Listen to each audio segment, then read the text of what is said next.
Que le Seigneur bénisse très abondamment. Nous allons passer au message. Nous allons toutefois lire notre texte de base. Nous allons lire Cantique des Cantiques chapitre... Vous resterez assis. On va nous lire Cantique des Cantiques chapitre 1er verset 1er à 3. Et nous commençons les messages. Je vais parler des choses très importantes ce soir. Je voudrais bien que tu entendes ces choses. Parce que l'efficacité est dans la compréhension. Alléluia. Je voudrais que tu m'écoutes avec beaucoup d'attention. C'est ce genre de message que tu mets dans ton téléphone, tu enregistres, tu peux suivre ça à tout moment et Dieu nous aidera à mettre ça dans notre compte YouTube. Voilà. Come on, allez avec moi. Lisez déjà Cantique des Cantiques. Chapitre 1er, verset. Merci de rester assis. Lisez. Cantique des Cantiques. Tu n'as pas de micro?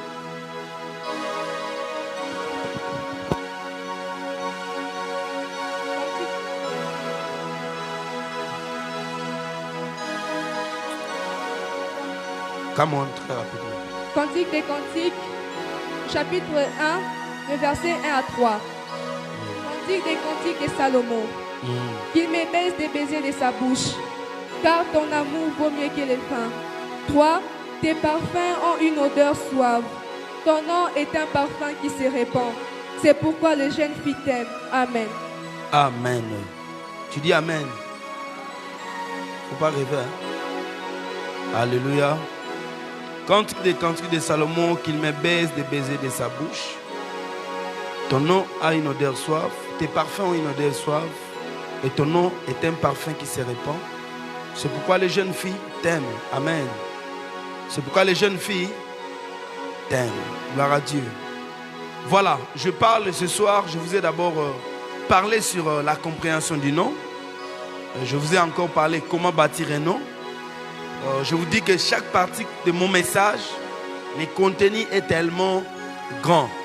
Alors, je ne saurais pas tout épuiser, comment bâtir le nom. Il y a des choses qu'on enseigne, peut-être pas dans le cadre de cet enseignement, on enseigne en dehors de ça, mais je crois bien que nous allons enseigner. Dieu m'a mis à cœur de vous présenter, je vous parlais sur les types de noms, les types de noms, les types de noms. Alléluia. Les types de noms. Alléluia. Les types de noms. Dieu bâtit des noms des gens. Mais vous allez comprendre les types de noms. Et je vais parler de certaines personnes pour que ça vous donne le poids de prier. Je parlerai pas seulement des hommes de la Bible, aussi de nos contemporains. Je parlerai aussi de certaines personnes du monde, dans la politique, parmi les célébrités. Je parlerai des hommes, des religieux en fait. Et je parlerai de ce genre de personnes pour vous présenter ce que nous voulons vous donner ce soir. Quelqu'un me dit Amen. Les types de noms.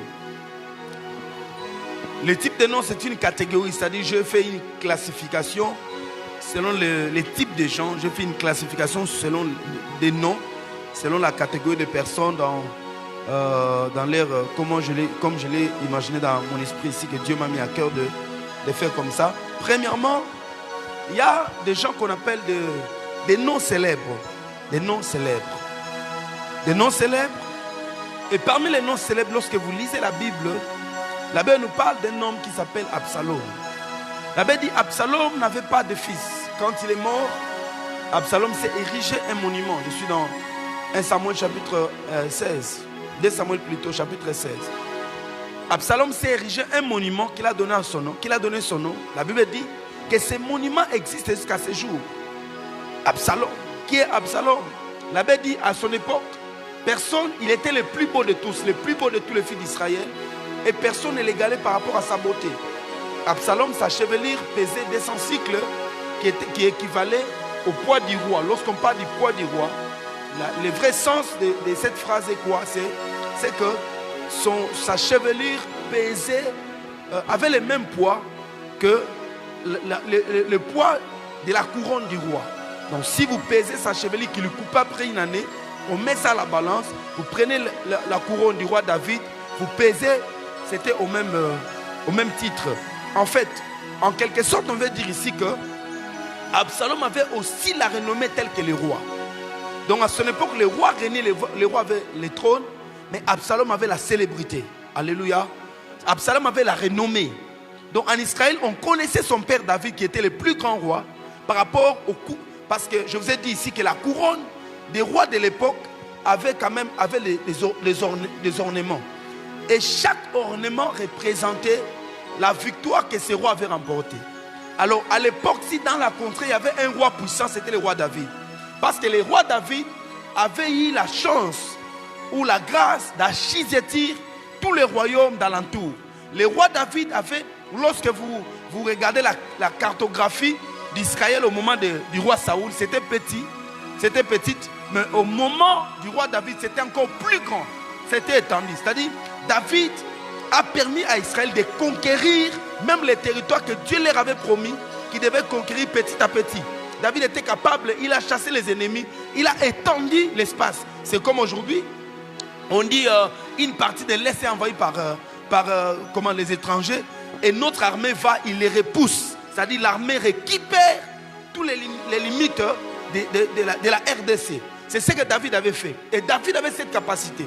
David dans sa vie n'avait pas perdu de bataille. Tous ses ennemis lui payaient les tribus. C'est-à-dire il lui payait l'impôt. David régnait sur eux. Alléluia. David les colonisait. Il était le colonisateur de tous ces royaumes autour de lui. Alors s'il y avait un plus grand roi, c'était le roi David. Mais la Bible dit, Absalom, son fils, qui était son troisième fils, qui était plus beau, il était le plus beau d'Israël. Lorsqu'on le regardait, il était beau. La Bible dit même de sa petite soeur qui s'appelle Tamar. On dit Tamar était très belle, jusqu'au point de séduire son frère Amnon, l'aîné de David, parce qu'elle était née après Absalom. Donc c'est-à-dire quand Absalom est sorti du ventre de sa maman, elle a laissé même des échantillons, comment je peux dire, hein? Le coup là, comment? Donc il a laissé même des séquelles, hein? Il a laissé les ingrédients de la beauté dans le ventre, hein? Et quand sa petite sœur sortait, la petite a récupéré ça. C'est-à-dire Absalom était plus beau même que les femmes. Je parle à quelqu'un. Maintenant dans sa vie, il a vécu. Vous allez remarquer même Absalom a rivalisé David. Absalom a aligné tout Israël derrière David. À son époque, quand il voulait faire le coup d'état, il a aligné tout le monde derrière lui. Les gens l'aimaient, on l'acceptait. Il avait dit quand quelqu'un voulait venir chez le roi, Absalom se tenait devant la porte du palais royal. Si la personne dit, je vais voir le roi, il pose à la personne la question, quel est ton problème? La personne lui dit son problème. Absalom dit, là-bas, qui va t'écouter? Oh, si Dieu m'établissait, si Dieu ferait de moi le roi en Israël, il n'y aura pas de telle personne qui viendrait se plaindre. Là-bas, il n'y a personne qui va t'écouter. Et il faisait ça pour discréditer David. Qu'est-ce qu'il faisait encore en deuxième lieu? Il descendait, si la personne s'inclinait devant lui, il descendait. Vous regardez la beauté de cet homme-là. Tout le monde a besoin de lui, tout le monde en parle. Mais Absalom descendait, il embrassait la personne. Il disait, qui m'établira? En quelque sorte, il disait, établissez-moi, je vous ferai justice. David ne peut pas le faire.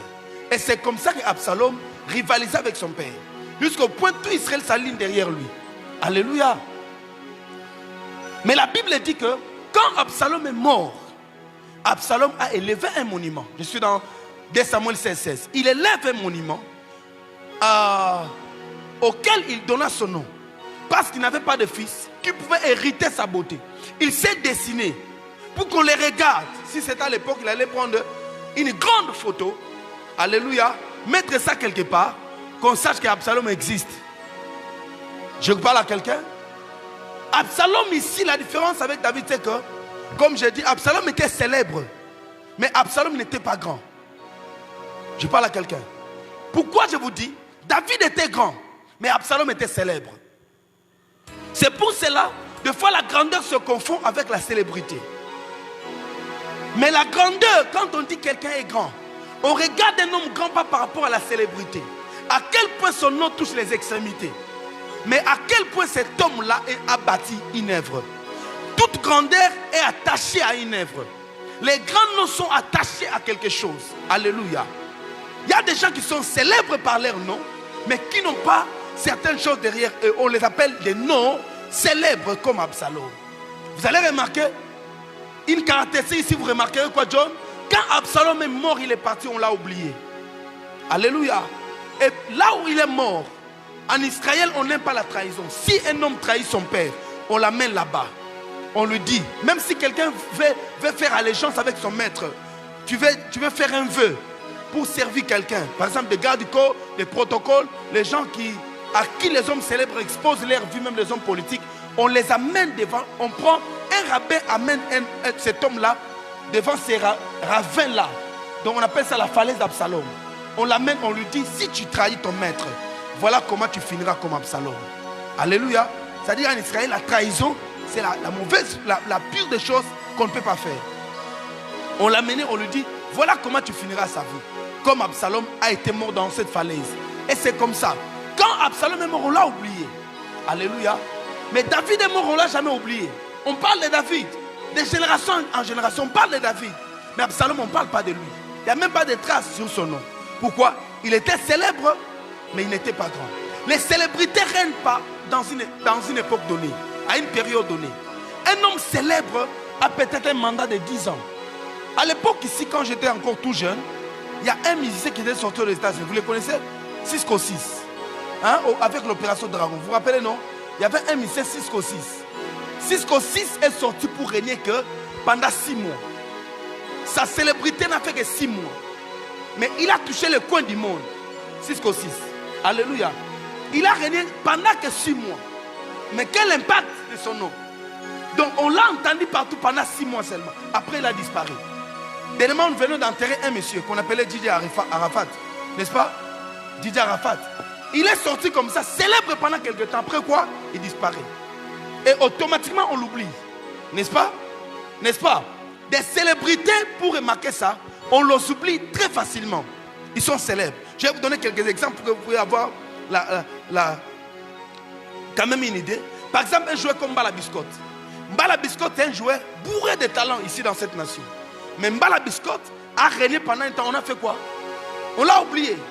Des fois, je regarde comme ça quand je regarde parce que j'étais vraiment trop fan de lui. Je regrette. Je me dis, comment un joueur avec de tels talents n'a pas percé? Demain, je l'ai vu, il a grossi. Hein? Il a grossi. Alléluia.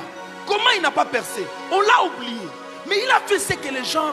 Non. Il nous a encore redonné les goûts du foot. Nous avons encore aimé notre équipe nationale à cause de ces garçons. Mais il n'a pas régné longtemps. Il y a des joueurs comme Mamalé. Un joueur excellent. Comment on dit? Excellentissime. Alléluia. Très excellent. Mais célèbre pendant un temps, il fait quoi? Il disparaît. Tout le monde a chanté sur Mamalé. Son nom était là. On a chanté de lui. Mais après un temps, il était devenu comme un monsieur comme ça. Il n'a pas émergé, n'est-ce pas? Alléluia. Tu ne peux pas parler de Mamalé un pour tout trésor. Aujourd'hui, si l'histoire de Mazembe, on parle des histoires de Mazembe, on parlera d'un pour tout trésor. Bien qu'il n'est pas encore mort. Hein? Il n'est pas mort, mais si on parle de Mazembe, on parlera de qui? D'un pour tout trésor. On ne peut pas l'oublier. Vous comprenez ce que je vous dis? C'est-à-dire, il est parmi les artisans. On parle de Mazembe, on n'oublie pas. On dit parmi les plus grands de Mazembe, pour tout trésor, son nom et sa photo est là.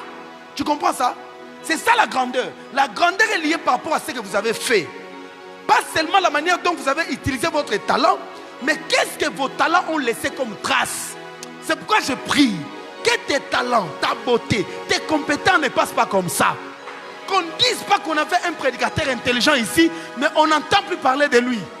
Mais toi, je prie le Seigneur, que ton nom soit inscrit dans le pantalon de ta famille. Non, tu n'as pas bien entendu. Qu'on parle de toi quelque part. Je dis que ton nom soit cité. Si tu me dis amen, très bien. Que Dieu accomplisse ce que je déclare ce soir dans ta vie. Les gens comme aujourd'hui, nous entendons plus parler. Parce que la célébrité, on peut le faire dans n'importe quel domaine. Même dans des bêtises, on peut devenir célèbre. Il y a une fille ici qui était célèbre, n'est-ce pas? Dans des bêtises, hein? Dans des vidéos, elle était comment? Célèbre. Vous voyez? Mais les célébrités passent. On apparaît, on disparaît. Hein? On apparaît, on disparaît. C'est ça la célébrité. Tout homme célèbre n'est pas grand. Tout prédicateur célèbre n'est pas grand. Alléluia. Je vais parler sur la grandeur, mais je parle d'abord de célébrité. La célébrité, c'est par exemple, comme il n'est pas encore mort, je peux dire ça comme ça, parce que quand je vais parler de la grandeur, vous allez comprendre à quel moment on pointe quelqu'un qui est grand. Par exemple, Warren Song. C'est un musicien célèbre. Alléluia. Il est célèbre. Il est ou bien il était célèbre. On peut dire qu'il est célèbre. Il est célèbre. Mais Luambo Makiadi, c'est un musicien grand. Alléluia. Quand on parle de Taboulé, c'est grand. Par rapport à quoi? Par rapport aux œuvres qu'il a laissées. Mais Werason est célèbre. Par exemple, le pasteur Denis Les. C'est un homme célèbre aujourd'hui. Alléluia. Il est célèbre. Alléluia. Il y a des gens qui font là, même dans la politique, il y a des gens aujourd'hui qui sont célèbres. Donc il est célèbre en fait. On les connaît. Des JB, ils sont célèbres. Alléluia. Ce sont des musiciens célèbres. De telles personnes sont quoi? Célèbres. Mais ne sont pas encore grands. Tu parles à quelqu'un? Voilà un peu la célébrité. Deuxième type de noms, ce sont des noms grands. Des grands noms. Des noms grands. Des noms grands, c'est ici quand on dit que baptiser un nom. Ton nom est un parfum qui se répand. Les grands noms maintenant. Les grands noms. Les grands noms, comme je venais de vous dire, c'est David. David est grand par rapport à quoi? On ne peut pas parler de la royauté sans parler de David. Dieu a voulu construire une dynastie sur la terre. Il a voulu régner comme roi. Dieu prend les types de rois, on met David. C'est pourquoi en Israël, on dit toujours, quand un roi a bien servi, on dit, il a suivi les voies de David, son père. Même si David n'était pas son père, on dit de Josaphat, David son père, David était son grand-père. Mais on ne réfère pas sa vie par rapport à son père. David était la référence de ceux-là qui ont marché avec Dieu, qui sont restés fidèles à Dieu. Alléluia. Il a commencé, il a fini. Vous voyez, la grandeur aussi par rapport au Seigneur, c'est aussi la fidélité à votre mission. Tu n'as pas bien entendu. Tu n'as pas bien entendu. J'ai dit, c'est aussi la fidélité dans votre mission. La fidélité dans votre service, ça fait de vous grands. Quelqu'un peut être grand dans cette église par rapport à sa fidélité. Je peux vous choquer. Parce que la grandeur dépend aussi dans quel territoire, quel secteur vous vous retrouvez. Est-ce que vous savez que dans cette église, il y a des hommes grands? Hein? Vous savez que le frère Prince, il est grand. Je ne dis pas qu'il était grand, mais il est grand. N'est-ce pas, John? Frère Prince est grand. Tu ne le connais pas? Tu l'as déjà vu? Tu l'as pas vu, tu ne le connais pas. Mais on parle de lui. N'est-ce pas? On parle de lui par rapport à sa trace, son empreinte, sa fidélité. L'Inde connaît le frère Prince. Donc ça dit sa fidélité. Sa trace, bah, tu connais le frère Prince. Tu le connais, tu le connais. Peut-être pas comme ça, mais tu le connais bien, très bien. Alléluia. Vous voyez, par rapport à sa fidélité, sa trace, tout ce qu'il y a ici, c'est-à-dire, même dans peu de temps, mais il est grand. Par rapport à notre église. Vous comprenez? J'ai dit qu'il est grand, pourquoi? Parce qu'il est mort. De manière à ce qu'il a servi Dieu dans la fidélité jusqu'à ce qu'il est mort. C'est-à-dire, son nom est resté. Vous comprenez? Donc, par rapport à ce que vous avez fait, David est un homme grand. Son nom est attaché parce qu'il a bâti la cité de David. Votre grandeur doit être liée à une œuvre que vous avez bâtie. Quelque chose que vous avez fait. Alléluia. Un homme comme Mandela, Nelson Mandela. Nelson Mandela est le plus grand. Personne ne peut se comparer à lui. Alléluia. Grand par rapport à sa lutte, grand par rapport à son combat. Et la manière dont il est mort, la manière dont il a mené son pays. On parle de l'Afrique sur le pays de Mandela. Même si vous ne connaissez pas l'Afrique du Sud, mais si on parle de Mandela, vous sentez et vous entendez qu'est-ce qu'on veut dire par là. Mais cet homme a fait la prison pendant 27 ans. Alléluia. Comment, frère Joël? 20 combien? Toi, tu vas faire l'examen d'état maintenant, non? Tu dois connaître tout ça, c'est la culture générale. Hein? Non, 27 ans. Pendant 27 ans, Mandela a lutté. Il était en prison. Il est sorti. Il a construit un pays comme l'Afrique du Sud. La manière dont il a mené des choses, il était encore vivant. On voulait qu'il meure présent. Mais il a mis quelqu'un d'autre pour régner à sa place. Et quand il est mort, on l'a célébré. Alléluia. Mandela, c'est un homme grand. Des gens comme Kwame Nkrumah. Kwame Nkrumah. Les pères de l'indépendance africaine, des panafricaines, même les pères de l'indépendance ghanéenne. Cet homme-là est grand. Alléluia. On peut parler de l'Afrique sans parler de ce genre de personnes. C'est-à-dire, on dit l'Afrique a été bâtie par eux. Si on parle de l'histoire de l'indépendance, on parle de Kwame Nkrumah. Vous ne les connaissez pas? On parle de Julius Nyerere. Vous ne les connaissez pas? On parle de Patrice Emery Lumumba. Vous ne les connaissez pas? Alléluia. Julius Nyerere. On vous parlera de Sédar Senghor. Alléluia. Ce sont des hommes grands qui ont bâti l'Afrique. L'indépendance africaine se repose sur leur vie. Dans l'évangile, on ne peut pas parler de l'évangile en Afrique sans parler de Télosphore. Alléluia. On parle de Télosphore comme quelqu'un qui a mené Dieu en Afrique, le réveil en Afrique, le pentecôtisme. On ne peut pas parler de la grandeur en Afrique sans parler de Idaosa. On ne peut pas parler de la grandeur en Afrique sans parler de Haïti Nabal. Alléluia. C'est-à-dire que ce sont des hommes grands. Ils ont vécu, ils sont passés, mais ils nous ont laissé quelque chose. Ils nous ont laissé une activité. Ils nous ont laissé une œuvre. Et aujourd'hui, nous suivons les traces. C'est-à-dire un homme grand. Quand il passe, d'autres personnes doivent suivre ses traces. Quelqu'un me dit Amen. Encore Amen. Au Congo, par exemple, quand on parle, aujourd'hui dans notre porte, bien qu'il n'est pas encore mort, vous parlez par exemple de l'apôtre Mbiye Moulaya. L'apôtre Mbiye Moulaya.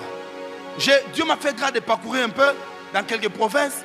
Il n'y a pas une église aujourd'hui implantée dans cette nation plus que Bethel. Il n'y a pas une église. Bethel est planté même dans des petits villages. Que ce soit petite ou grande église.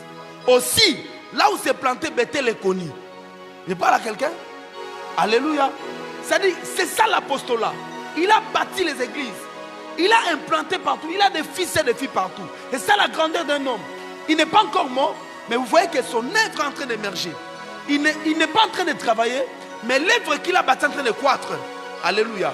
C'est ça la grandeur. C'est-à-dire, chaque grandeur, quand on parle d'un homme grand, on voit une activité qu'il a fait. On parle par exemple de Jacques-André Vernon. Il n'était pas un homme célèbre pendant sa vie, mais c'est un grand. Un grand par rapport à l'œuvre qu'il a bâtie, qu'il a établie. Alléluia. Son nom est resté. Vous ne pouvez pas l'effacer ici. Donc il est là, on ne le fabrique pas, mais son nom s'impose par rapport au travail qu'il a fait. La grandeur, je répète, est toujours liée à une œuvre. Dis avec moi, œuvre. Yes. On parle par exemple d'Alain Moloto. Il n'était pas très célèbre. Alléluia. Mais Alain Moloto, ses chants sont connus plus que lui-même. C'est-à-dire un homme grand, sa vie ou son nom est attaché à une œuvre. Quand les gens entendent une œuvre, on dit, qui a chanté ça? On dit Alain Moloto. Ok? Donc, il y a des chants même d'Alain Moloto qu'on chante, certaines personnes ne connaissent même pas que c'est Alain Moloto. Mais néanmoins, son œuvre est au-delà. Ça dépasse même les limites de son nom. Je parle à quelqu'un? C'est-à-dire toute grandeur est liée à ça. Maintenant, écoutez-moi, notez bien. Les grands sont souvent reconnus après leur mort. Les grands sont souvent bien reconnus qu'il était grand quand il meurt. Des fois, on a du mal à estimer un homme qui soit grand sur la terre parce que beaucoup de personnes finissent très mal. Et quand il finit mal, il peut même saboter son nom. Vous comprenez? Il a vécu, mais la manière dont il finit sa vie, les gens l'oublient. Alléluia.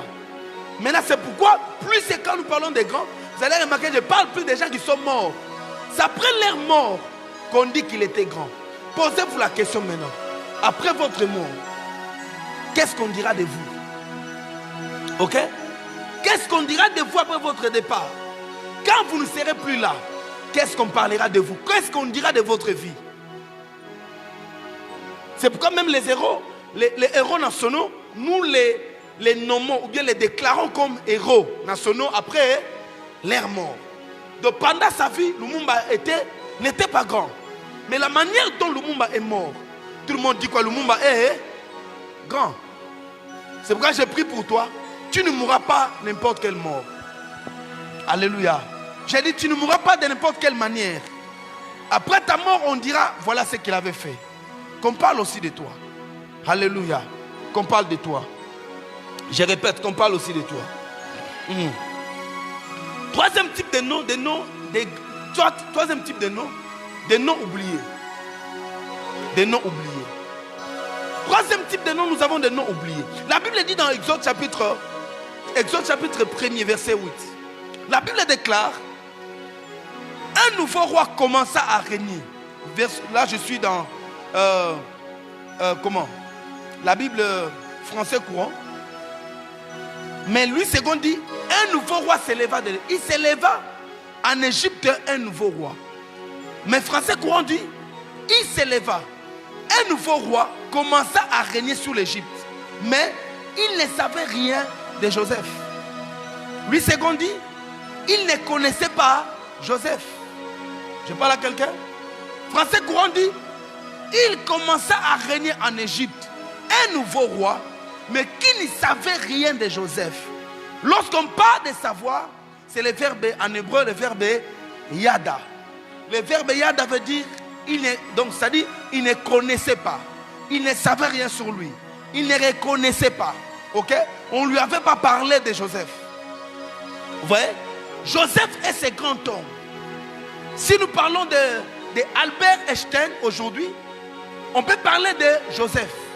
Si nous parlons des grands innovateurs de notre génération, on peut parler de qui? De Joseph. Dans notre période, si on parle de Bill Gates, à l'époque, on peut parler de Joseph. Joseph a amené une nouvelle politique économique mondiale. C'est Joseph, quand le monde devait sombrer dans cette crise économique, c'est Joseph qui a sauvé la politique mondiale. Pas seulement de l'Égypte. Et par Joseph, toutes les nations ont... Joseph a nourri le monde entier. Alléluia. Par sa politique, sa méthode, son intelligence, ce que Dieu avait mis en lui, sa mission, il a accompli parfaitement comme Dieu avait voulu qu'il le fasse. Mais Joseph est mort en Égypte. La Bible déclare, on l'oublia. Qu'est-ce qui se passe quand on oublie Joseph? J'ai aimé cette version qui dit, qui ne savait rien de Joseph. Là, je vais dire ici, beaucoup de choses très importantes. Pourquoi il ne savait rien de lui? Moi, je peux répondre, c'était faute de l'histoire. Alléluia. L'histoire est là pour garder des hommes. L'histoire est là pour garder des noms. Alléluia. L'histoire est là pour être racontée à la génération future. L'histoire est là pour être répétée. L'histoire est là pour être écrite. L'histoire est là pour être racontée ou prêchée. C'est pourquoi même la Bible que nous prêchons, c'est une histoire. Dans l'histoire, les gens peuvent connaître là où ils vont. Dans l'histoire, les gens peuvent savoir d'où ils viennent. Dans l'histoire, les gens savent respecter certaines personnes, certaines choses. Si les gens ne connaissent pas l'histoire de la statue qui est là, en ville, ici au centre-ville de Lubumbashi, n'importe qui peut venir briser cette statue-là. Mais si les gens connaissent l'histoire, même quand les gens modifient la structure de la ville, on va respecter parce que ça incarne une histoire. Alléluia. Cet homme est élevé, il est devenu roi. Mais comment il ne savait pas, il ne connaissait rien sur Joseph? C'est-à-dire, on ne lui avait pas parlé de Joseph. L'histoire biblique, l'archéologie biblique nous révèle que il y a eu les changements, il y a eu des changements d'une autre dynastie. Il y avait une dynastie des Iskos qui régnait à l'époque. Quand les Iskos sont venus, ils ont détruit, ils étaient des étrangers qui régnaient, par exemple, qui régnaient. Maintenant, quand les autochtones ont récupéré le pouvoir, c'est alors que les autochtones ont tout détruit de ces pays-là. C'est pour cela. Un autre roi, quand ils ont tout détruit, même l'histoire de Joseph, même l'histoire des ennemis, ils ont tout détruit, ils ont récupéré le pouvoir. C'est alors que, comme ils avaient effacé tout de Joseph, ils ont tout brûlé de l'Égypte ancienne. C'est pourquoi nous ne connaissons pas assez plus de l'Égypte ancienne. C'est comme ça que même l'histoire de Joseph a été effacée. Alléluia. C'est-à-dire, il est question ici de l'histoire qui n'a pas pu raconter exactement ce que Joseph avait fait. Parce qu'il y a certaines personnes, que vous les aimez ou non, il y a certaines personnes qui doivent être gardées, qu'on doit honorer. Quelle que soit votre tendance politique, ça c'est quelque chose que je déplore dans mon pays. Les gens viennent au pouvoir, vous effacez tous les autres, vous mettez vos noms. Bien aimés, je vais dire ça aux autorités s'ils auront l'occasion de m'écouter un jour. On n'efface pas les noms des avenues. On ne change pas les noms des statues. On ne change pas les noms des hôpitaux. On ne change pas les noms des immeubles qui portent certains noms. Pourquoi? Parce que vous passerez.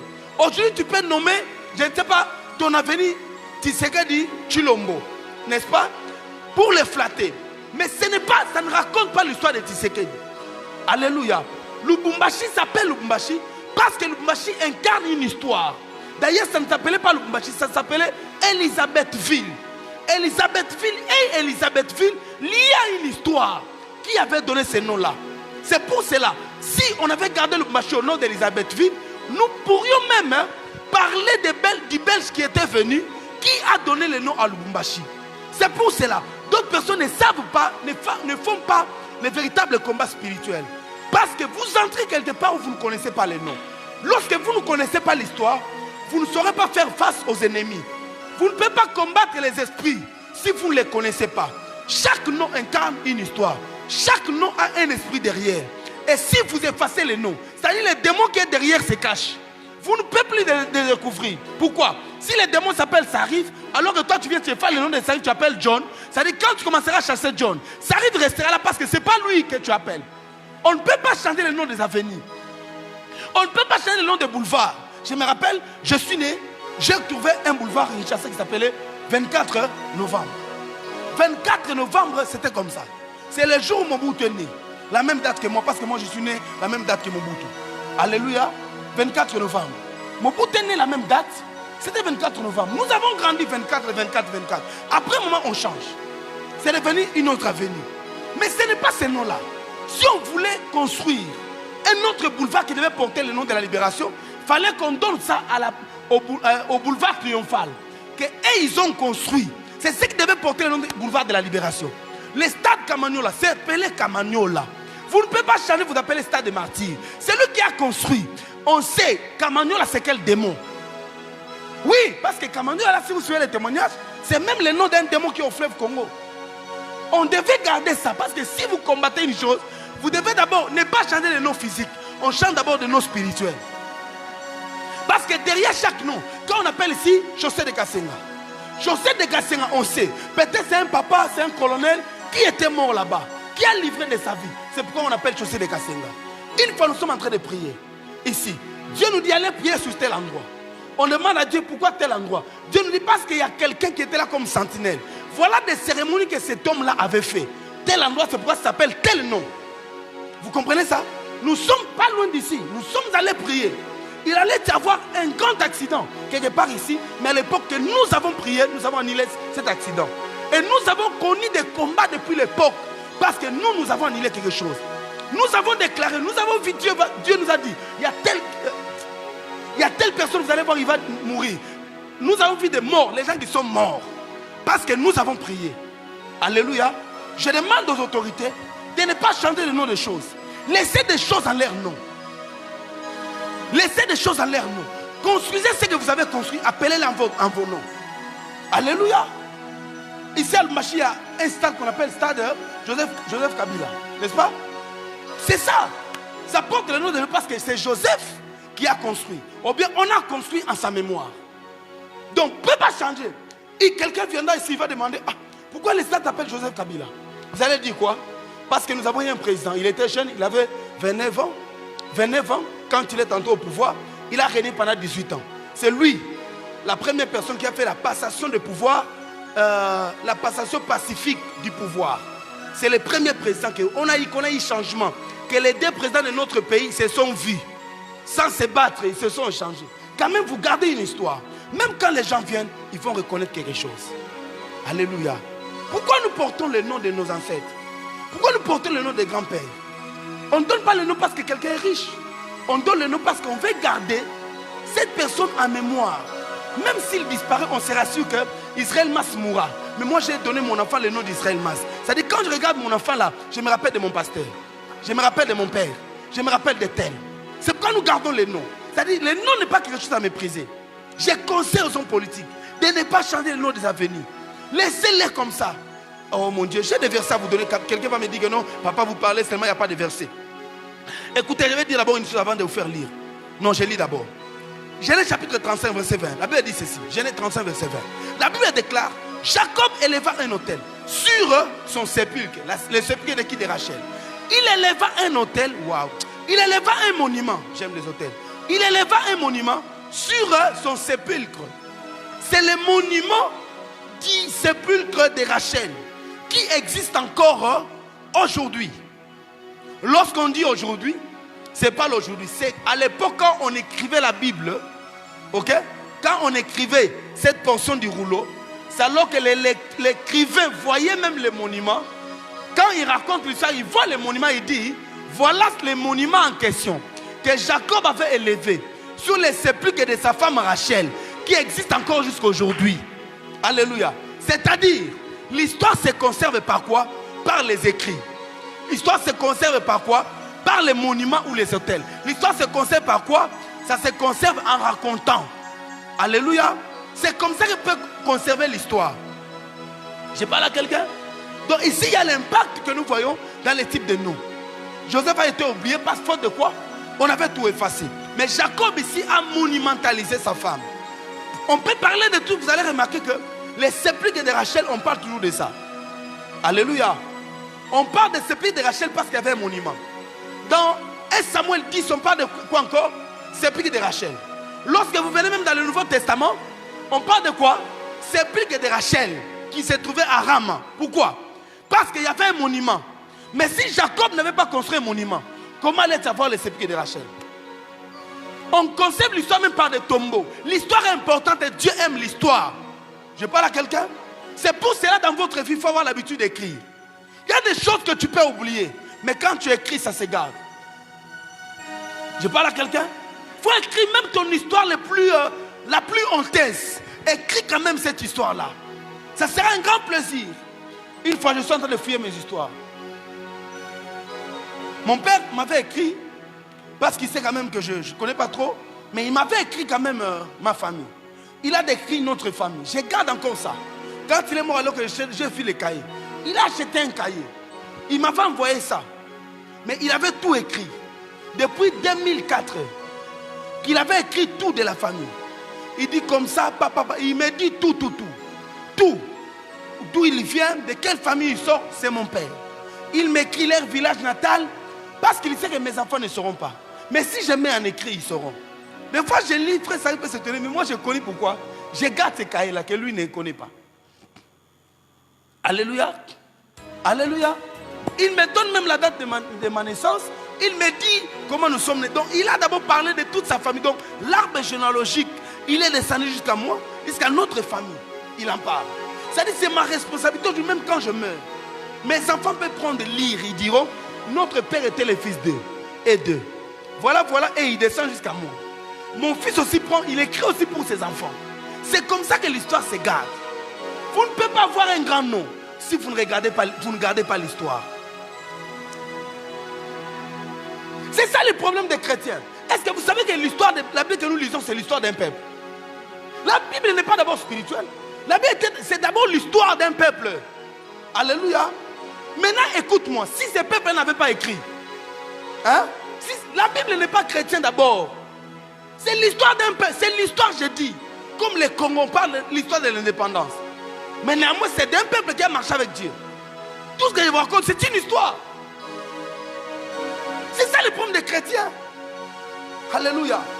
On peut écrire l'histoire de notre église. Comment nous avons commencé? J'ai un livre là-bas qui parle du réveil des pentecôtistes, qui a commencé à Azusa Street avec William Seymour. Alléluia. Il y a des gens qui ont pris ça. Pourquoi les Branhamistes sont Branhamistes jusqu'à aujourd'hui? Parce qu'il y a une histoire qu'on raconte sur l'air. On parle même de Branham quand il partait à la pêche. On parle de Branham comme ça quand il allait à la chasse. Aujourd'hui, les gens ne sont pas conscients. Nous avons l'internet. Combien tel que vous êtes qui gardent des photos de l'église? Alléluia. Il y a même des gens ici qui n'ont même pas de photos. Ils nous mettent des photos. Quand tu les mets en photo, comme le prophète Paul me disait, il a l'une de ses filles qui est protocole. Elle est quand même très soumise à l'église. Elle me dit, il y avait son anniversaire. Maintenant, elle cherchait la photo pour prier sa fille. Oh, sa fille, c'est une fille efficace. Elle est visible à l'église. On a cherché les photos, moi et lui, on n'a pas trouvé. On a cherché les photos, on n'a pas trouvé. Les photos où elle se retrouvait, elle donnait le dos. Alléluia.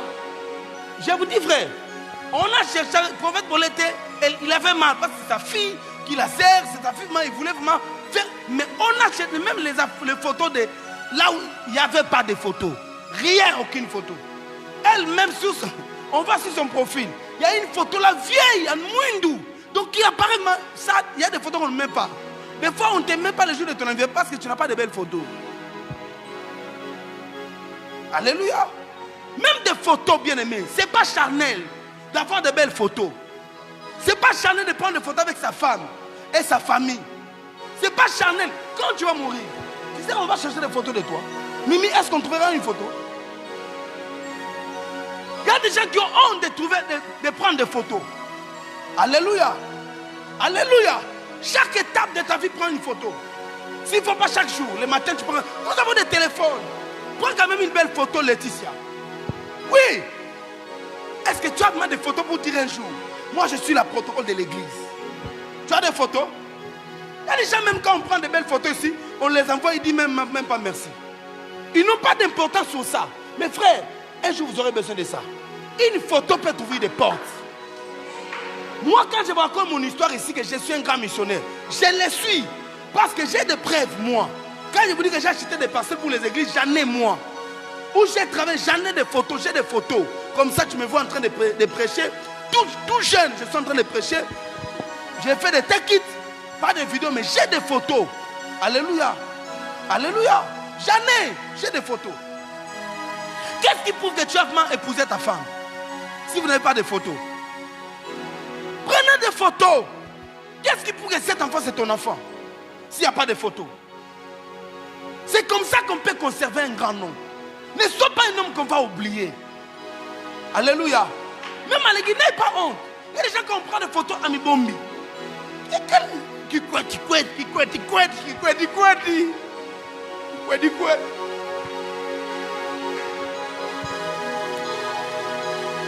Il parle à quelqu'un. Vous devez prendre des photos. On appelle ça estime de soi. Plus tu prends des photos, plus ça prouve que tu as confiance en toi. Dieu ne peut pas te donner un grand nom si tu n'as pas confiance en toi. On n'a pas de belles photos. Ok? Si tu veux publier seulement des anciennes photos à Kala, non, on reluka. On peut publier. Alléluia, ça l'a monté.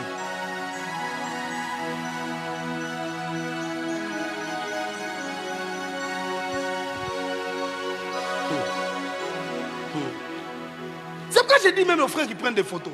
On ne peut pas passer un kill sans prendre une photo. Il y a des photos. Il y a des fois nous avons des services. On a fait des services ici, des services. Je sens que service. Nous avons donné des messages. Je sens que c'est un message. Mais si vous ne prenez pas soin de ça, les gens qui travaillent à la presse n'ont même pas la conscience. Qui parmi vous a même besoin? Vous savez que moi je regrette des fois. Je regrette de ne pas voir des cassettes de paille. Oh, c'est moi qui gérais ça. Alléluia. On passera, on sera là avec paille. On aura trop besoin de lui. Mais aujourd'hui c'est difficile. Je parle à quelqu'un. Je parle à quelqu'un. Pendant que des gens venaient d'ailleurs, ils font les partages avec paille. Ils enregistrent ça. Ils partent avec. D'autres sont aujourd'hui grands. Ils enregistrent ça. Ils partent avec. Mais nous on était là. Le message là déjà. Pendant que les gens venaient les consulter, nous on était là, on est habitués. C'est comme aujourd'hui. Un jour je ne serai plus là. Des fois tu pries pour quelqu'un, tu appelles même un frère pour qu'il prie pour la personne. Les frères là ne viennent même pas. Frère, un jour tu en auras besoin. Les délivrances, on ne pose pas seulement des mains. Avoir une église de gens qui sont possédés, tu verras comment tu seras combattu. Alléluia. Parce que les gens n'apprennent pas. Tout ce qu'on fait, on vous laisse faire. On fait les kills sans photo. Toi-même quand on te dit, mets l'argent qu'on achète. L'appareil photo pourquoi? L'appareil photo pourquoi? Donc tu n'as même pas le sens de ça. Tu vois, tu ne penses même pas que j'achète un appareil photo même de $1200 avec un objectif qu'on prenne de très belles photos de notre église. On ne fait que louer. Tu n'as même pas la science là de prendre même un photographe, de commencer à prendre des photos dans l'église. Peut-être quand tu le fais, c'est pour ton bien. Alléluia. Aujourd'hui les gens disent, je suis le fils d'Adina Bala. On ne croit pas parce qu'ils n'ont pas de photos avec Adina Bala. Il y a des gens ici qui n'ont même pas de photos avec moi. Bon, elle n'est pas là, je pense, Lydie. Lydie, j'aime, hein? Même des fois, je n'aime pas trop, mais j'aime quand, chaque fois, elle veut faire des photos avec moi. Hein? Je ne vous dis pas de venir faire des photos avec moi, hein? C'est pas ce que je dis. Mais elle menace pour faire des photos. Alléluia. On ne sait pas quand. Tu ne sais pas qu'est-ce que cette photo peut t'apporter. Un jour, peut-être quand on sera quelque part, tu vas présenter. Je suis qui? Le fils du pasteur Israël Mas. C'est mon père. Non, non, c'est moi, j'étais avec lui. Tous on a pas photo les lots, je ne sais pas si photo. Tous on a pas photo ndeko. On a j'ai le beaucoup tanango. Fabi, toi tu as une photo avec moi?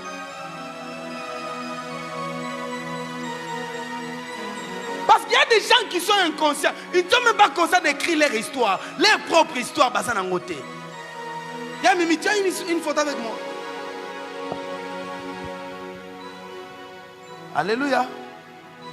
Toi, tu souris. Tu as une photo avec moi, toi, tu souris.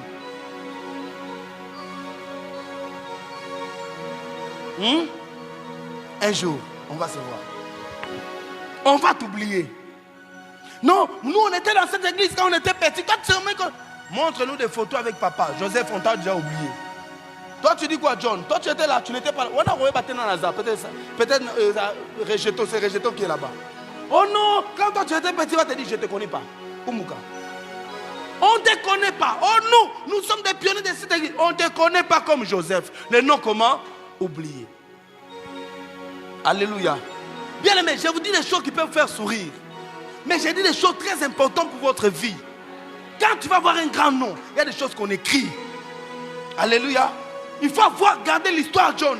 Ayez l'histoire. Trouvez des occasions où tu écris ton histoire. Parce que tu ne sais pas. Ok? Vous ne savez pas demain qui sera qui. Il y a des gens aujourd'hui qui sont respectés juste parce qu'ils avaient une photo avec Joseph Kabila. Parce qu'ils ont une photo avec Tshisekedi quand il était encore. Ils sont respectés même dans ça. Ouvre-toi encore où tu lui montres une photo. On a étudié ensemble avec toi. Vous comprenez ça? On a étudié ensemble avec toi. Oh, moi, on a étudié ensemble. Les photos.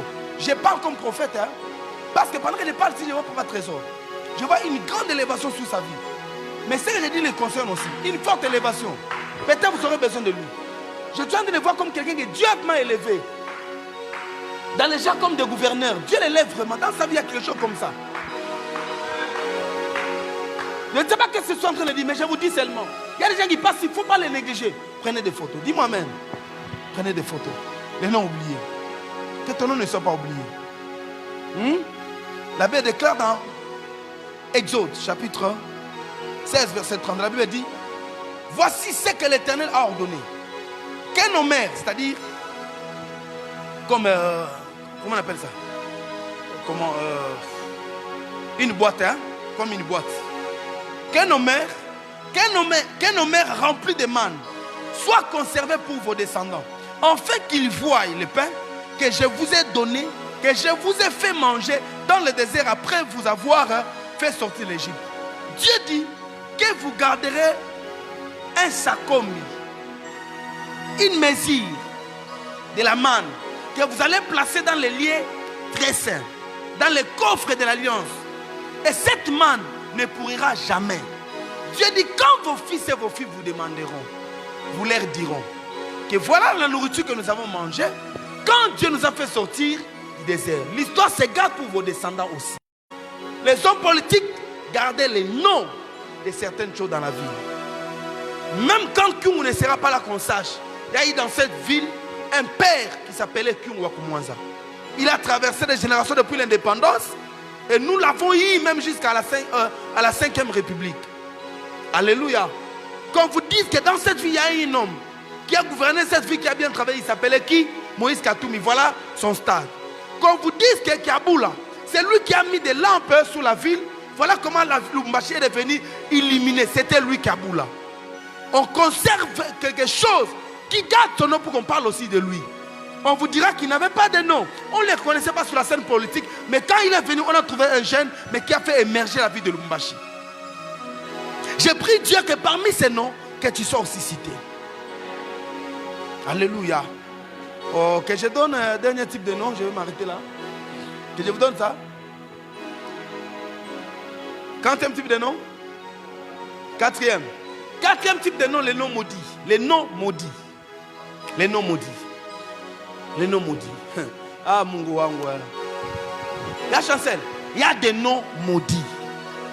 Il y a des noms, je parle bien, hein, maudits. Il y a des familles maudites. Il y a des arbres maudits. Il y a des villes aussi maudites. Il y a des pays maudits. Alléluia. Il y a des noms maudits dans la vie. Je ne vais pas vous amener très loin. Mais Akab était un nom maudit. Le nom d'Akab a été maudit. Tous ceux qui commettaient le mal en Israël avaient dit qu'on disait d'eux, ils ont suivi la voie de qui? D'Akab. Toute sa dynastie, sa lignée a été maudite. On a maudit Akab, on a maudit les enfants. Ils sont restés des rois. On ne l'a pas épargné, on l'a dit, ses enfants sont venus, on l'a succédé.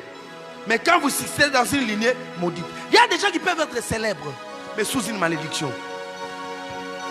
Il y a des gens qui peuvent continuer à se marier sous une une malédiction.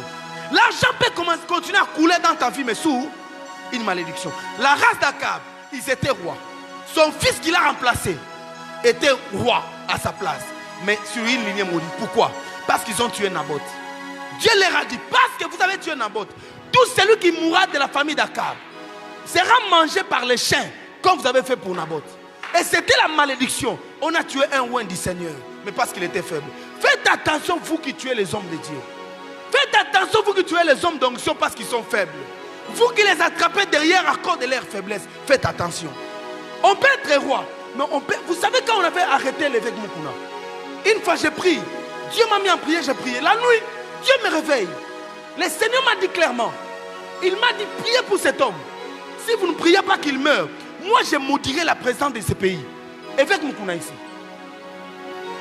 Dieu me dit, je crois que c'était pendant le confinement. Dieu me dit, s'il meurt, j'ai vu Mukuna en prison avec Améré. Je suis en train de... Ça, non, j'ai eu des rêves, mais ça c'était fort. Je me suis réveillé, j'ai transpiré. Le matin, très tôt matin, comme Dieu m'avait recommandé, on a prié pour évêque Mukuna avec Daddy Bernard Fouamba. Nous avons prié avec lui au bureau. À cause de Mukuna. Qu'on les libère parce que Dieu me dit, là il n'avait pas encore piqué la crise. Dieu me dit, il va piquer crise 3 fois. Première fois, Dieu va le... Deuxième fois, s'il pique 3e fois, il va partir. Mais s'il part, Dieu m'a dit, il maudira la présidence. C'est-à-dire, il ne maudit pas un homme, mais il maudit la présidence du Congo. Quand on maudit l'institution, c'est comment? Vous pouvez commencer à voir, vous avez un président qui meurt. Vous avez un autre président, il meurt. Les gens meurent, vous ne savez pas, la présidence est maudite. Alléluia. C'est pourquoi il y a des structures dans cette nation. Même il y a certains services de sécurité maudites. On peut maudire la fonction publique. Quand vous regardez les choses comment ça marche dans notre pays, vous ne sentez pas qu'il y a des institutions qui sont maudites. La fonction publique ne marche pas. Vous savez, moi je suis un homme spirituel. Moi j'ai prié, moi Dieu me révèle même les choses qui sont passées même 40 ans avant que je sois né. Mais Dieu m'a révélé, il m'a dit. Dieu m'a dit la fonction publique de la République est maudite. Pourquoi? Parce que à l'époque de Mobutu, quand les fonctionnaires avaient mis Mobutu dans un cercueil, ils sont allés en train, ils ont dit Mobutu, comme il ne nous a pas payé, Mobutu est mort. Ok, ils réclamaient si les salaires, c'est quoi? Mobutu les a punis. C'est comme ça que vous verrez. Depuis ce temps-là, on n'a plus jamais payé les fonctionnaires. Les fonctionnaires travaillaient sans salaire. Ok? Les gens qui travaillent sans salaire, comment est-ce que leurs enfants doivent vivre? Dans ces pays, quand on dit salaire de fonctionnaire, c'est-à-dire un salaire maigre, un salaire maudit.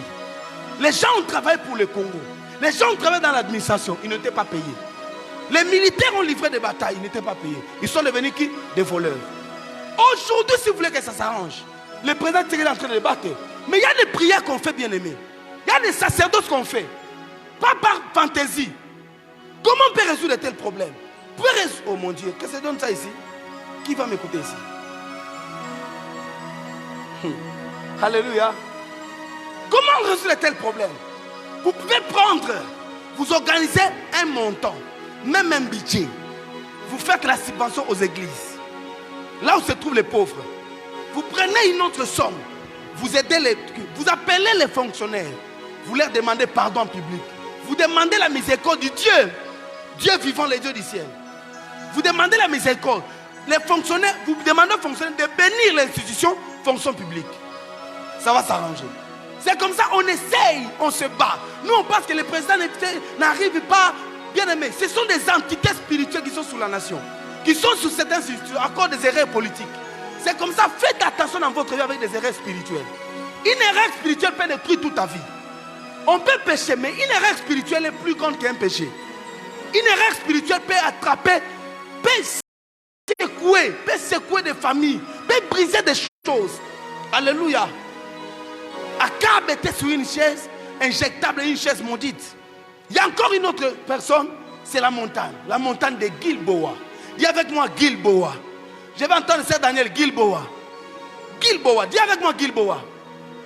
Pas la distinction, Gilboa. Gilboa. Gilboa veut dire la montagne jaillissante. Dans cette montagne de Gilboa, il y avait une très bonne faune. Il y avait des fleurs sur la montagne de Gilboa. C'était une montagne où les gens montaient. Les gens montaient, aspiraient à la fleurie qui était sur la montagne de Gilboa. C'était une belle montagne. À Gilboa, c'était cette montagne-là où les gens, quand ils veulent recueillir des fleurs, ils pouvaient recueillir des fleurs. Et ça poussait des fleurs à chaque mois de février à l'époque. Mais qu'est-ce qui se passe? Un jour, il y a une bataille. La montagne ne bouge pas, la montagne ne parle pas. Mais il y a une bataille qui s'est passée entre les Philistins et Israël. Et Saoul était à la tête. Cet homme de Saoul, Dieu l'avait quitté. Mais Saoul avait porté l'onction. C'était le premier roi. Si on parle de l'onction royale en Israël, d'abord celui qui avait l'onction royale, c'était Saoul. Saoul était cet homme-là. Et Saoul avait son fils qui était Jonathan, général de l'armée d'Israël. La Bible dit ceci. Pendant qu'ils ont envahi, les circonstances ont fait que Saoul est mort dans les champs de bataille. Mais Saoul est mort où? Il est mort sur la montagne de Gilboa, par malheur. Par ce malheur-là, Saoul est mort. Et quand Saoul est mort, David a eu tellement mal que, pas seulement que Saoul est mort, mais son mentor, son ami, son intime, son âme est mort sur la montagne. Celui qui était le chef d'œuvre, le caméré de son royaume, est mort sur la montagne. Et quand il est mort, David a eu tellement mal. Qui est David? Cet homme-là, le chantre de l'Éternel, l'homme haut placé, le serviteur du Dieu très haut, le psalmiste de Dieu, l'homme oint d'Israël. Saoul avait l'onction prophétique sur sa tête, l'onction royale sur lui, et il avait l'onction des sacrificateurs. Saoul a prophétisé, il a parlé du Messie. Saoul a porté les fautes comme roi. Oh, personne ne peut porter. Saoul a considéré Dieu comme roi. Non, je parle de David. David, il a fonctionné comme roi en Israël, il a fonctionné comme sacrificateur, il a porté les fautes, il a fonctionné comme prophète. Et Saoul a fonctionné comme l'adorateur du Dieu puissant, l'intime de Dieu. Il n'y a pas de psaume plus que les psaumes de David. Jusqu'à présent, on parle de qui? De David. David, ton nom ne sera jamais effacé. Même quand le Messie devait venir, Dieu a dit que le Messie devait venir de qui? De David. Mais David, là, regarde la montagne de Gilboa. David ne s'est pas réjoui que son ennemi est mort. David a regardé le oint de l'Éternel qui est mort à la montagne de Gilboa. Et David avait dit ceci. David chanta un chant. Je suis dans 2 Samuel chapitre 1 Samuel, je suis dans 1 Samuel, oui. 2 Samuel chapitre 1er verset 19, même jusqu'à 21. Je ne sais pas si on peut nous lire ce texte ici. Pendant que tu trouves, j'ai lu les premiers versets. J'ai lu le verset 21 qui dit ceci. Montagne de Gilboa, qu'il n'y ait sur vous ni rosée, ni pluie, ni champ qui donne des prémices pour les offrandes. Car là ont été jetés les boucliers des héros, les boucliers de Saoul. L'huile a cessé de les joindre. Va lire au verset 22. Rapidement, ma fille. Montagne de Gilboa, qu'il n'y ait sur vous ni rosée ni pluie. Ni rosée ni pluie. Ni champ qui donne des prémices. La rosée c'est l'onction. La pluie c'est la bénédiction. Ni champ qui donne des prémices pour les offrandes. Car là ont été jetés les boucliers des héritiers. Car là est tombé les boucliers des héros d'Israël. Les boucliers de Saoul. Les boucliers de Saoul, le plus grand guerrier d'Israël. L'huile a cessé de les joindre. L'huile a cessé de les joindre. Va au deuxième verset. Devant le sang des blessés, devant la graisse des plus vaillants, l'arc de Jonathan n'a jamais reculé. Et l'épée de Saoul ne retournait point à vide. L'arc de Jonathan qui ne reculait pas devant un ennemi, l'épée de Saoul qui ne reculait pas, qui ne rentrait pas sans avoir tué les sangs. Mais maintenant, aujourd'hui, vous avez accepté d'avaler les épées des guerriers. C'est pourquoi il n'y aura ni pluie, ok, ni rosée, ni champ qui pousse pour donner les offrandes, pour donner les prémices pour offrandes. On a maudit la montagne. La montagne représente un peuple. La montagne représente un homme. La montagne représente une grande destinée. Alléluia. La montagne représente quelqu'un qui avait un projet, Dieu, sur qui Dieu avait une mission. Mais parce que cette montagne a accepté d'avaler, de faire tomber Saoul, loin de l'Éternel, a fait tomber Jonathan, il a accepté de recevoir leur sang. Il avait dit, parce que vous avez accepté, comment n'avez-vous pas refusé d'avaler de leur sang? La montagne a eu le sang de vous de Dieu. Dieu dit quoi? Cette montagne est maudite. Il n'y aura sur toi ni pluie, ni rosée. Bien aimé, vous savez qu'il y a des gens qui sont maudits dans leur vie. Comme ces montagnes de bois. Pourquoi? À cause des malédictions des prophètes. La malédiction des prophètes, c'est une malédiction qui détruit les nations. Alléluia. C'est pourquoi il est très dangereux dans une nation de tuer des hommes de Dieu. Même à cause de leurs erreurs, Dieu s'occupe d'eux. David a dit, je ne toucherai pas à loin de l'Éternel. Or, Dieu lui avait dit, je l'ai laissé, je l'ai rejeté. Malgré le rejet de Dieu, il n'a pas touché. Combien de gens nous touchent? Oh, nous d'ailleurs, Dieu ne nous a pas laissés. Mais combien de personnes sont là pour nous attaquer? Bien aimé, c'est toi qui attaques les hommes de Dieu à la télé. C'est toi qui montes des vidéos contre eux. C'est toi qui vilipendent parce qu'ils sont tombés sur la montagne. Dieu dit, tu n'auras pas rosé, ni pluie sur toi. Il n'est pas écrit que Saoul tombe. Il n'est pas écrit que Jonathan tombe sur la montagne.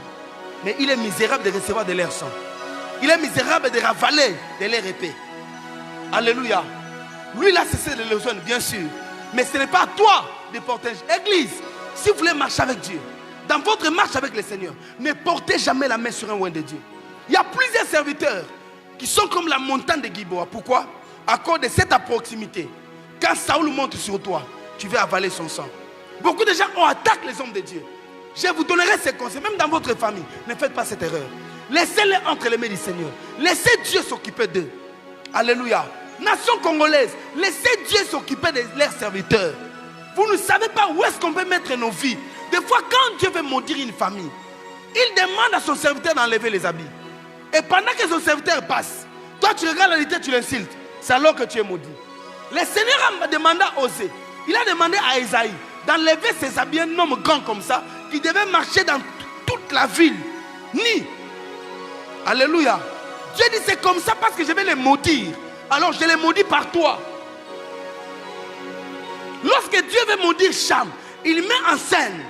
Parce que la Bible dit, il a préféré Ésaü à la place de Jacob. Lorsque Dieu veut maudire un homme, peut-être il t'expose à une malédiction du prophète. Parce que la malédiction du prophète est difficile à corriger. On peut gérer nos attitudes, mais faites attention. Aujourd'hui, tout le monde est juge. C'est pourquoi vous ne savez pas. Tu peux continuer à régner, mais tu es sous la malédiction. Tu peux continuer à vivre aussi ta vie, mais qu'est-ce que tu as fait? Les gens ne fréquentent plus les églises pour aller écouter les messages. Ils fréquentent les églises pour aller juger certaines personnes. Dieu connaît que quand il appelait cet homme, Dieu lui a laissé avec ses faiblesses. Alléluia. J'ai lu dernièrement, on parle de l'histoire de A.A. Allen. Hein? A.A. Allen. Donc Alonso A.A. Allen. J'ai son livre là-bas, prix à payer pour les prix à payer pour un ministère de puissance. Cet homme-là a écrit quoi? Il a parlé de son ministère tout sa main. L'histoire raconte, celui qui a fait encore, qui a rédigé ce livre-là après, il raconte son histoire à la fin, il dit quoi? Cet homme-là est mort. On l'avait accusé qu'il était, c'est un homme qui, bien qu'il servait Dieu dans la puissance, on dit de lui qu'il était un soulard. Ok? Il est mort de l'ivresse. Le docteur a trouvé dans son sang une dose de quoi? De l'alcool. Le docteur a dit que c'est l'alcool qui l'a tué. Ça, c'est le docteur qui a dit. Et le docteur, là, avant de mourir, beaucoup d'années après, alors que tout le monde a écrit et cet homme-là est mort d'alcool, un oint de Dieu que Dieu a utilisé, tout le monde savait ça, la FBI a dit ça, mais le docteur, avant de mourir, il dit, je vais confesser un péché. Quel péché? Il dit quoi? C'est la CIA qui était dans ce siège. On m'a demandé, pendant qu'il était malade, il est venu à l'hôpital parce qu'il n'allait pas à l'hôpital. Il est venu à l'hôpital. On lui a demandé par les agents de sécurité de lui injecter le poison. On l'a injecté le poison, il est mort. Par empoisonnement, après on dit au médecin d'écrire qu'il est mort de l'alcool. Il était ivre. Et le docteur maintenant, le docteur a vécu. Il a continué, il a émergé. Mais à sa mort, il fait cette confession. Combien de gens, des fois, vous avez une histoire fausse sur certaines personnes, vous les vilipendez. L'histoire peut être vraie ou fausse, mais Dieu te dit tu n'as pas droit. Tu n'as pas droit, ferme ta bouche. Au moins, bien amateur. Mais si c'est un appelé, parce que les appelés ne sont pas exempts, ce sont des personnes comme toi, qui ont les mêmes faiblesses humaines comme toi. Alléluia. Tu ne sais pas quelle entité qui peut courir derrière sa vie pour qu'il tombe. Tu ne sais pas. Moi, des fois, je dis à mes enfants, quand je regarde certaines personnes avec leur onction, quand je regarde Dieu les humilier, je dis j'ai peur de ma vie. Parce que rien ne me garantit. Qu'est-ce que j'ai de mieux plus que ces hommes-là? Et pourquoi Dieu fait comme ça? Pourquoi ça leur arrive là? Des fois, fonctionner dans des ministères de puissance comme ça, il y a des combats. Il y a des choses que les gens peuvent dire. Il y a des choses que des fois, c'est réel. Des pressions que les gens subissent dans leur marche avec Dieu. Vous avez beaucoup de travail, beaucoup de pression, il n'y a pas d'argent. Beaucoup de pression, il n'y a pas d'argent. Un homme peut s'affaiblir. Il peut tomber dans une crise spirituelle. Élie a servi Dieu. Mais à la fin, il dit quoi? Seigneur, j'ai déployé mon zèle pour toi. Mais toi, tu laisses cette femme Jézabel derrière moi. Il y a les Jézabel qui poursuivent les oints de Dieu. Mais il y a l'église qui les attaque. Les ennemis des pasteurs sont leurs fidèles. Les ennemis des pasteurs sont les gens pour qui ils imposent les mains. Les gens qui insultent les pasteurs et leurs femmes, c'est fou. Et c'est nous qui les attaquons chaque matin, chaque soir. Qui jugeons de leur vie. Vous êtes sûr que quand vous avez des problèmes, on prie pour vous, ça marche. Mais nous là, vous doutez de nos dieux. Les gens sont sûrs qu'elles craignent Dieu, mais nous, on ne craint pas Dieu. C'est comme ça qu'on se présente comme pasteur, tout le monde a l'impression de te vilipender. Je passe ici, j'étais sur... je venais de la faculté. Je descendais comme ça au volant. Je raconte un PC qui m'arrête. Je sors les documents, tout ça. Il voulait seulement me compliquer. Oh, la lampe du derrière, ça ne lime pas. J'ai dit, papa, c'est avec qui les neufs? Hein? Pourquoi tu me troubles comme ça? Ça marche. Lui, il m'attaque seulement comme ça, gratuitement. J'étais mal énervé. J'avais un autre pasteur sur mon véhicule. Je suis descendu, j'ai dit, montre-moi les lampes, les clignotants, ça ne s'allume pas comment? Moi, je pense que les choses qu'on fait aux gens, c'est de la blague. Mais j'ai trouvé ça un peu sale d'épaisseur. J'ai dit, tu peux faire ça? Comment c'est pas, ça ne s'allume pas comment? Oh non, je suis descendu comme ça. J'ai dit, va, toi-même, va, parce qu'il pensait que moi, j'aurais peur. Et descendre dans mon véhicule. C'est mon véhicule, même si on a ok? Je venais prendre ça. J'étais tellement énervé, je lui ai dit. Quand je suis monté, il a fait des manœuvres. Il voulait en plus me compliquer. J'ai fait seulement comme je fais souvent, je suis passé. Mais quand j'ai passé, je lui ai dit. Parce qu'avant qu'il fasse ça, je lui ai dit, je suis pasteur.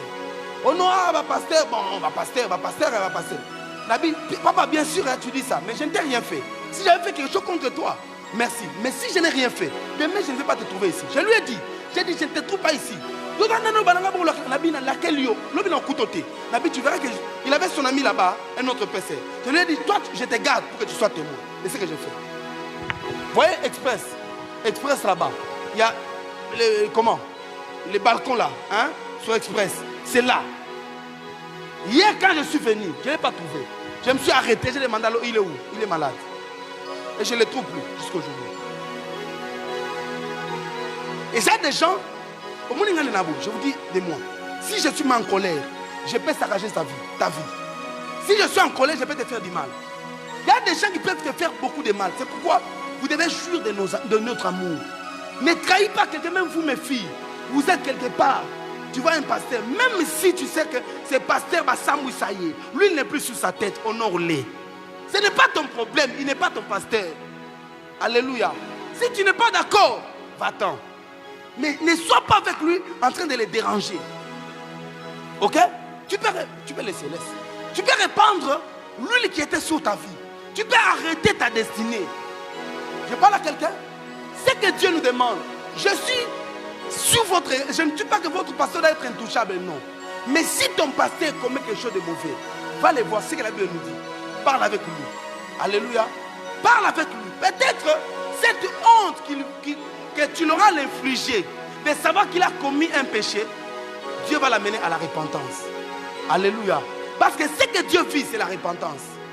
Peut-être parce qu'il verra, je ne peux pas faire ça, ce n'est pas digne de moi, il va se repentir. Mais quand vous mettez à parler contre lui, ça crée quoi? De l'incrédulité. Et ça brise des relations. Lui, il n'a pas quitté sa tête. Alléluia. On ne trahit pas une autorité spirituelle, l'église. La loyauté est parmi les plus grands principes dans le monde spirituel.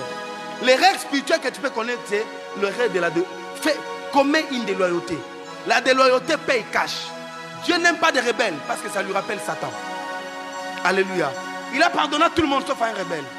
Dieu pardonne aux impudiques, mais il ne pardonne pas aux rebelles. Les rebelles sont restés punis jusqu'à l'extrémité. Il n'y a même pas de pardon pour lui. Mais ceux qui ont péché, Dieu ne les a pas. David a pris la femme d'autrui, Dieu l'a pardonné. Il a tué, Dieu l'a pardonné. Mais les rebelles, Dieu ne les pardonne jamais. C'est pourquoi Samuel dit à Saoul, la rébellion est comme la sorcellerie. Alléluia. Alléluia. Ça dit quoi? Gibéa ici était une montagne maudite. Parce que cette montagne a touché à un ouin. Cette montagne a écoulé. Comment on touche à un ouin? Peut-être salir son nom. Parce que le nom d'une personne est précieux. Tout ce que j'ai dans ma vie aujourd'hui, c'est ma réputation et mon nom. Alléluia. Tout ce que vous avez aujourd'hui, c'est votre réputation et votre nom. Et si vous la détruisez, vous me laissez avec quoi? Si vous mettez un mauvais parfum sur mon nom, vous me laissez avec quoi? Alléluia. C'est pourquoi il n'était pas permis de prendre même le mal de ton frère d'aller raconter à qui que ce soit. Un jour, j'ai toujours regretté ça. Il y a un pasteur que je connais, pas trop bien, mais je le connais vraiment. On l'a invité quelque part. Alors, j'ai un ami à moi, ici à Lubumbashi, un ami qui voulait l'inviter. Alors, pendant que l'ami est venu me voir ici, il me parlait, il m'a dit, j'ai reçu un homme de Dieu qui vient de l'Afrique du Sud, tout ça, vraiment c'est un prophète. Je vais faire un grand travail avec lui de 3 jours. Pendant qu'il me parle, Dieu me dit, je vous dis franchement, Dieu m'avait dit. Dieu me dit, je connais ce monsieur que toi tu parles. Dieu me montre. J'étais là-bas avec lui. Dieu me montre vraiment. J'ai dit, Dieu me montre que je connais les prophètes en question dont il me parle. Ils étaient à 2. Je prends mon téléphone, mon téléphone. Je vais sur Facebook. Je prends la photo de la personne. Je lui dis, c'est celui-ci. Il me dit, oh, comment toi tu as assis? On est en train de discuter. Je lui dis, c'est pas une bonne personne qu'il faut inviter chez toi. Ok? C'est pas une bonne personne. Je lui ai vraiment dit, c'est pas une bonne personne. Alors, lui est parti, il appelle le pasteur. La personne, le prophète, il lui dit, je ne peux pas t'inviter chez moi. Voilà. Mais il ne lui dit pas que c'est le pasteur Israël qui m'a dit. Il lui dit que voilà. Le monsieur, je ne sais pas comment, il a compris parce qu'on est amis avec les... Il a compris que... Non, il lui a dit que c'est un ami qui m'a parlé. C'est un ami, il n'a pas cité mon nom. Le monsieur comprend que c'est moi qui lui ai parlé. Je ne sais pas comment c'est passé. On passe le temps, on m'invite dans une église. Je n'ai pas prêché. C'était le dernier jour où je finissais mon travail. J'ai fini le dimanche soir, j'ai fini, c'était un bon service. Et pendant que je prêchais, les messieurs, les pasteurs en question étaient entrés. Je les connais quand même, il est entré. Je me suis dit, ils sont encore amis ici. Bon, moi j'ai travaillé. J'ai parlé aussi de lui à la chaire parce que je connaissais son nom. Je l'ai salué. Pendant que j'ai fini mon travail, on finit avec les pasteurs, je sors. Je vois, il vient me voir, il me dit, prophète, je voulais vous parler. Je dis, ok, je suis là. Et il était en colère et il est plus élancé que moi. Il est bombé, très élancé. Il se tient devant moi. Moi, j'étais là vraiment. Tu vois la photo de Batou Lukweboué Moutomodi Kembe. On était comme ça, moi et lui. Alors il a commencé à me parler. Il me dit, voilà ce qu'il... Il me raconte toute cette histoire-là. Il me parle, il me dit une chose. Il me dit, dans ce travail, j'ai nourri ma femme, j'ai nourri mes enfants. C'est tout le travail, c'est le travail que j'ai. C'est dans ce travail, pour ce travail que moi je vis. Et si toi, homme de Dieu, tu peux être un instrument pour me fermer les portes, il me parlait avec larmes aux yeux. Il était aussi en colère. Il ne voulait plus rien entendre de moi. Il m'a parlé comme ça. Il m'a parlé. Il a fini. Je me suis excusé. Mais mon excuse n'avait pas de place dans son cœur. Il n'y avait pas de place dans son cœur. Je suis monté dans la Jeep. Je suis parti. J'ai pleuré. Depuis ce jour-là, j'ai dit, même si je connais quelque chose de quelqu'un, je ne dis pas à personne. Même si je connais quelque chose concernant Inès, je ne dis pas à Tonika. Même, surtout si c'est un mal, que je connais de Tonika, je ne dis pas à Inès. Même si je connais quelque chose de Sari, je ne dis pas à John. Même en mal ou en bien. Parce que j'avais fait pour l'ami, c'était pour protéger son église. Et ce n'était pas un mensonge, c'était vrai. Mais tout ce qu'il m'avait dit, moi, il dit, si moi je fais ça pour toi, tu vas aimer. Parce qu'il peut aussi fabriquer quelque chose comme ça. Il n'y a pas de preuve. Sur toi, est-ce que ce sera bien? Parce que quand on t'a invité ici, de la même manière que l'autre c'est ton ami, ici c'est mon ami. Je pourrais aussi parler de lui en mal de toi. Il allait rester avec un mauvais témoignage de toi, pendant que c'est faux. Mais pour moi, ce que tu dis ici, ça peut être vrai, ça peut être faux. Mais tu l'as quand même dit. Et ça m'a fermé. Et il me parlait avec larmes aux yeux. Pour ça, je ne me reparle toujours de ça. Je ne le vois plus. Depuis là, il m'a même bloqué sur Facebook. Je parle à quelqu'un. J'ai dit à Dieu, Seigneur, je ne ferai plus jamais ça. Bien-aimé, ne fais pas ça. Ne fais pas ça. Tu ne sais pas quel mariage de quelqu'un tu détruis. Même mes enfants qui veulent s'épouser ici, ils viennent me voir. Papa, j'épouse telle sœur. Je vous dis quoi? Va l'épouser. Il y a un frère qui est venu me voir. Je savais que la sœur a un enfant. Et oh, papa, il est quoi? Je dis, il est bien. Pas que je mens, je ne mens pas. Toi-même va lui parler. Quand vous allez parler, lui-même va parler de ta vie. Moi, je connais, c'est ma fille. Même s'il a un passé, j'ai travaillé sur ce passé. Je crois en lui. C'est toi d'aller. S'il a un enfant, c'est elle qui va converser chez toi. Si elle ne veut pas, ce n'est pas chez moi qu'on ne prend pas les informations. Oh, c'est Rwanda bien toi dans ma lame. Alléluia. Si tu penses que tu veux, je venais chez papa. Oh papa, je vais poser cette Naomi. Comment tu la vois? Comment sa vie passée? Fabrice est témoin, n'est-ce pas Fabrice? N'est-ce pas? C'est-à-dire, je ne dis rien. Toi-même, va explorer. Moi, quand j'ai poussé ma femme, je n'avais pas besoin d'un témoignage de quelqu'un d'autre. Non, il vous dit, il est témoin. Parce que lui, quand même, il me consulte. Quand il veut faire un choix, il veut me parler. Ok? Peut-être en me parlant, il a besoin que je témoigne. Mais je témoigne quoi? Rien du tout, même si je connais. N'est-ce pas, Fabala? J'ai dit, je ne connais pas. Ce n'est pas que je te mens. Si Dieu me parle de te dire non, j'ai dit non, je m'arrête là. Ok? Si c'est non, je te dis non, je m'arrête là. Je ne dis pas non parce que... Est-ce que quelqu'un qui a... Je ne sais pas s'il a été prostitué sur la rue, elle n'a pas droit à se marier. Elle n'a pas droit. Si elle était sorcière, elle n'a pas droit. Dieu l'a délivrée, elle a droit à se marier. Ce n'est pas moi qu'on vient demander des informations. Pourquoi? À cause de beaucoup d'expérience. C'est humiliant que les pasteurs t'appellent comme je fais à plusieurs sœurs ici. Je l'appelle au bureau, je dis Yosa Songi Songi. Tu as parlé mal. Il y a quelqu'un que j'avais appelé dans mon bureau, non? Si elle est là, elle sait. Je lui ai dit, tu as dit telle chose sur Magali. Je ne veux plus entendre ça. Je lui ai dit Yosa Songi Songi. Amen. Alléluia. On sait des trucs comme ça. Pourquoi? Parce que ça peut couler. Il y a des noms maudits comme ça. On maudit ton nom parce qu'il y a telle chose. Je parle à la bonne église. Toi, tu es très fort en soupçonnant la vie des gens. Ne soupçonne personne. Ne pense pas que parce que tu la vois comme ça, il est une prostituée. Non. Des fois, il craint Dieu plus que toi. On ne peut pas juger une personne par son habillement. Ce n'est pas ça l'église. Alléluia. Ce n'est pas ça l'église. Parce que quand on te voit comme ça, on te taxe déjà, on te juge.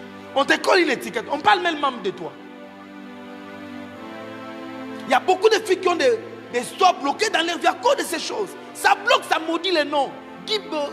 Gilboa a été une montagne maudite parce que la montagne a sali. Toi, tu as sali qui? Tu appelles un homme de Dieu venir manger chez toi, tu parles mal de lui. Quand je devais me marier à une femme qui est venue me voir, elle m'a donné $100. Moi, je ne l'avais pas demandé. Après, elle est allée dire à son pasteur et pasteur Israël était venu me voir. Non, non, pas moi. Demander à quelqu'un d'autrui. Non, non, je ne fais pas ça.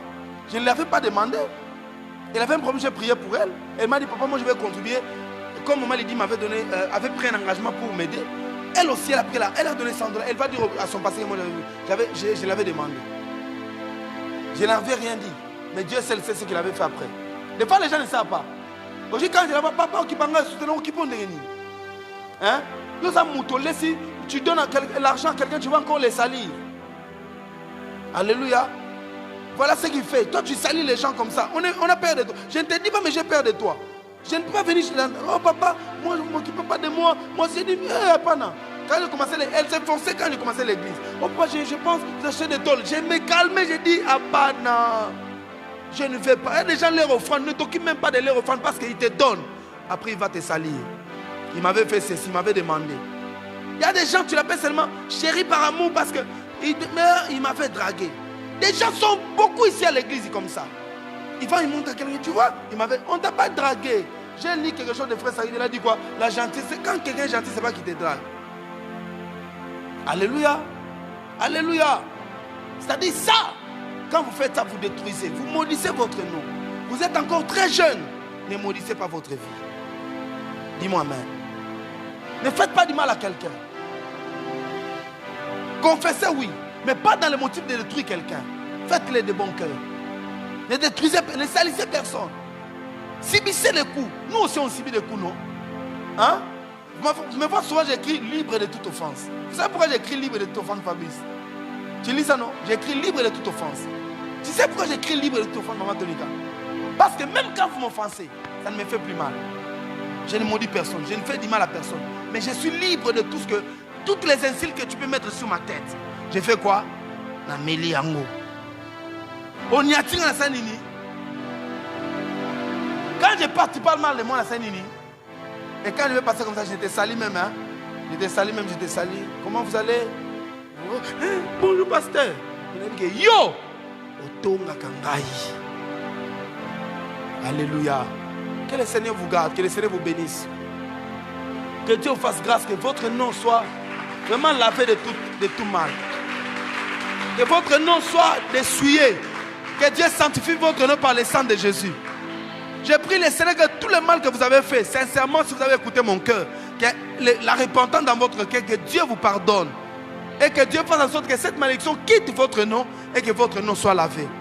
Je veux que chacun de vous prie ce soir qu'il dit à Dieu, Seigneur, je demande ta grâce et ta miséricorde sur ma vie, sur ma bouche, sur ma langue que j'ai utilisée pour détruire la vie de quelqu'un, pour détruire la réputation de quelqu'un, pour faire du mal à un homme de Dieu, pour faire du mal à mon frère, à ma soeur, à quelqu'un, peut-être mon ami. J'ai détruit sa relation, on devait l'épouser, mais à cause de moi, on ne l'a plus jamais épousé parce que j'ai dit du mal de lui. À ma soeur, ma grande sœur, que j'ai détruit la réputation, que j'ai détruit la vie, peut-être à ma maman, que j'ai dit quelque chose sur elle. On devait lui donner un travail, mais moi j'ai parlé mal contre lui. Il n'a pas eu de travail. Peut-être au boulot, tu l'as sali auprès de ton chef, tu as dit du mal de lui, on l'a licencié à cause de toi. Dis à Dieu ta miséricorde et ta miséricorde, ta grâce sur ma vie et que ton sang puisse me laver, me sanctifier. Fais cette repentance sincèrement, prie le Seigneur au nom de Jésus.